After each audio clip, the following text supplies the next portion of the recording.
There are a lot of people out there that like to talk about video games and the video game industry. Some of them, and I'll call one out, like Bellular News, make pretty good content overall, calling out the industry for some of its behaviors and also pointing out some of the downfalls and upticks in what's going on in the gaming space. However, not too long ago, he took some flack for addressing an issue without actually addressing the real issue. You see, there are a lot of people in this gaming space that are trying to essentially ride the fence on one key issue that is both pivotal in discussing the games industry and extremely controversial. And we'll get right to it after this. I'm Fox, and this is RealMarcFoxx, your home for rational, reasonable, real gamers. Let's roll that intro. Fat, drunk, and stupid is no way to go through life, son. So, what is this one issue that many people who discuss games, gaming, and the gaming industry prefer to avoid?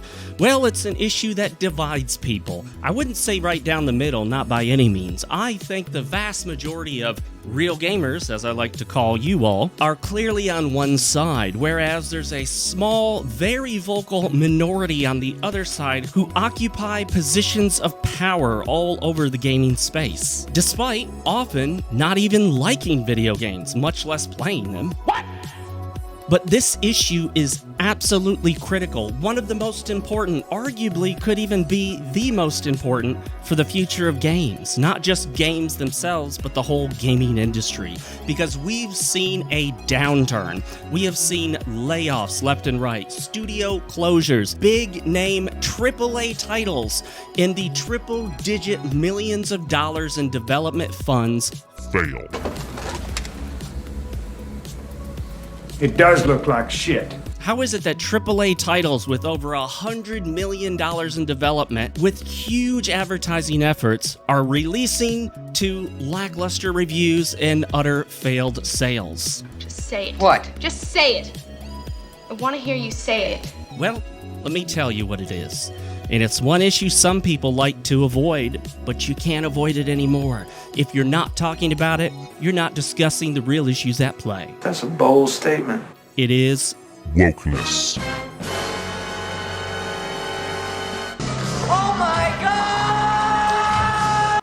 This should come as no surprise, but you either have to discuss the woke factor when it comes to video games, their success, studios, publishers, and the gaming industry, or you're not showing people the real picture. How do you explain the failure of something like Concord, Flintlock, or Suicide Squad and mention nothing about the fact that it's woke and people avoid it specifically for that reason? And that I refuse to believe. No discussion of Concord could be anywhere even close to accurate without addressing the issue of the woke character designs that nobody likes, and therefore they're avoiding the game. When it comes to hero shooter, you want to enjoy the character you're using. You want them to seem really cool, to look cool, put them in cool outfits. And so if the characters are ugly and awkward and weird, well, you're just not going to want to play it. But we've got people out here like Bellular News who, otherwise making great content, tries to avoid the entire discussion of woke. But let me tell you something. Fence sitters take fire from all sides. You always have a choice, Peter. Nobody respects a fence sitter. One of the reasons why Boogie2988 has had his ups and downs with success, but eventually a constant, consistent downward turn, is because Boogie2988 keeps trying to ride the fence. You know what people respect, even if they don't like it? They still respect it, is taking a position, standing behind it, and having some good arguments and a basis for it. I don't know, maybe. Yes. I am clearly on the side of gamers in the gaming community. I am opposed to all the woke nonsense. I'm opposed to all of the propaganda. I am staunchly pro-gamer and anti-woke. That they may take our lives, but they'll never take our freedom! I don't sit on any fences. All of you who've been watching me for a while now should know that. So I don't take fire, generally speaking, from the anti-woke crowd. I don't take a lot of fire, at least not in the political ideologue space, from people on the pro-gamer side. We may have different opinions on games and game-related topics, but at the end of the day, we're all actual, real gamers. You know who are not real gamers? The woke crowd. The so-called modern audience. To a modern gaming audience. Graham, watch out! A poison snake! They're not real gamers. They are here to push an agenda, to push the wokeness, and they're using games as a tool, just like they did with comics, just like they did with Dungeons and Dragons, just like they did with Wizards of the Coast Magic: The Gathering, just like they're trying to do with movies, just like they're trying to do with cartoons, just like they're trying to do with Warhammer the board game. This is all wrong. These people want to find any space that is predominantly occupied by males, in particular straight white males, come in there and destroy it from within. They know that when they come into the Warhammer gaming space, when they come into the Dungeons and Dragons space or the comics space and start pushing the LGBTQIAP++ agenda, when they start pushing woke propaganda, it's going to tank the sales. They know this, but guess what?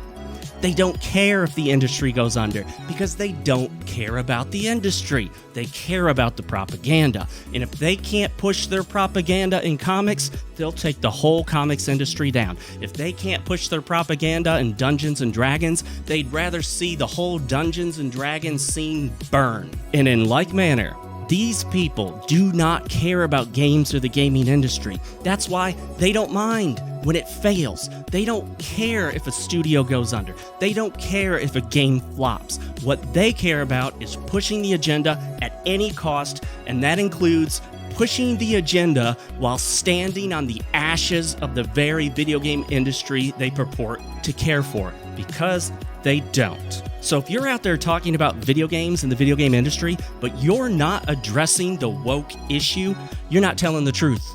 You're misleading your audience. You're possibly misleading yourself. You have to address woke. If you don't address woke, you're gonna go broke. I just wanted to say that. You won't necessarily go broke, but you're going to mislead people. You're not going to know what's going on, and you're not going to understand the situation if you aren't accounting for the wokeness factor. You cannot address all the real issues at play here unless you address woke.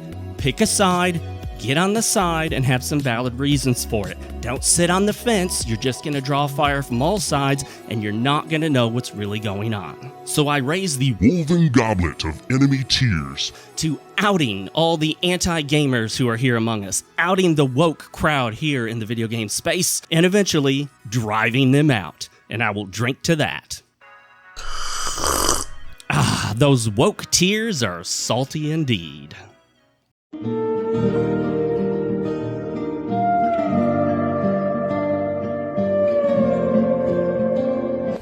Thank you so much for watching. It's been an absolute pleasure to have you here, but don't forget to like the video, subscribe, and tap that notification bell icon. And a huge thank you and shout out to Super Real Gamer Drunken Dwarf and Real Gamer Cornelius Noland. And consider joining the channel. It's as cheap as $1.99 and you get to enjoy all these special perks. Click join now. And if you want to support my channel in another way, consider picking up my novel, New Tokyo. It's available on Amazon in Kindle, Kindle Unlimited, and paperback formats. Link in the description. And, as always, my friends, for Fox's sake, stay real, keep playing, and never forget, yesterday's tomorrow is today's today.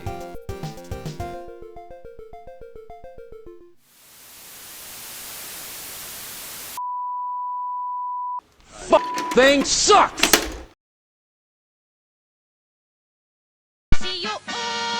いいですが、